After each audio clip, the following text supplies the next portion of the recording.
حضرت ابو ہریرہ رضی اللہ تعالی عنہ بیان کرتے ہیں کہ رسول اللہ صلی اللہ علیہ وآلہ وسلم نے ارشاد فرمایا، روز قیامت سب سے پہلے شہید کا فیصلہ سنایا جائے گا، اسے پیش کیا جائے گا تو اللہ اسے اپنی نعمتیں یاد کرائے گا اور وہ ان کا اعتراف کرے گا۔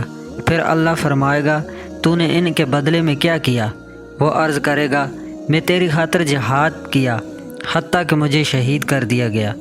اللہ فرمائے گا، تو نے جھوٹ کہا کیونکہ تو نے داد شجاعت حاصل کرنے کے لیے جہاد کیا تھا۔ پس وہ کہہ دیا گیا۔ پھر اس کے متعلق حکم دیا جائے گا تو اسے منہ کے بل گھسیٹ کر جہنم میں ڈال دیا جائے گا۔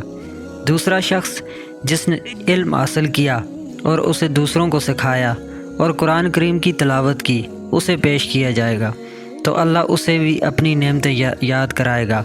وہ ان کا اعتراف کرے گا۔ اللہ پوچھے گا کہ تو نے ان کے بدلے میں کیا کیا؟ وہ عرض کرے گا، میں نے علم سیکھا اور اسے دوسروں کو سکھایا اور میں تیری رضا کی خاطر قرآن کی تلاوت کرتا رہا۔ تو اللہ فرمائے گا، تو نے جھوٹ کہا، البتہ تو نے علم اس لیے حاصل کیا تھا کہ تمہیں عالم کہا جائے اور قرآن پڑھاتا کہ تمہیں قاری کہا جائے۔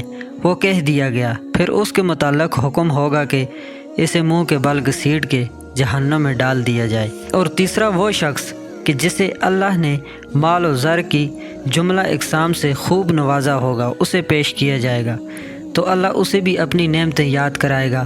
وہ انہیں پہچان لے گا تو اللہ پوچھے گا، تو نے ان کے بدلے میں کیا کیا؟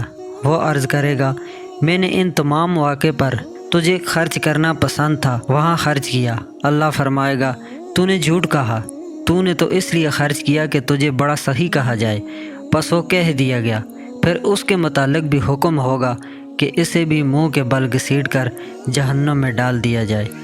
تو اللہ تعالیٰ سے دعا ہے کہ اللہ تعالیٰ ہمیں ہر غلط کام سے بچنے اور ہر صحیح کام کرنے کی توفیق عطا فرمائے۔ آمین۔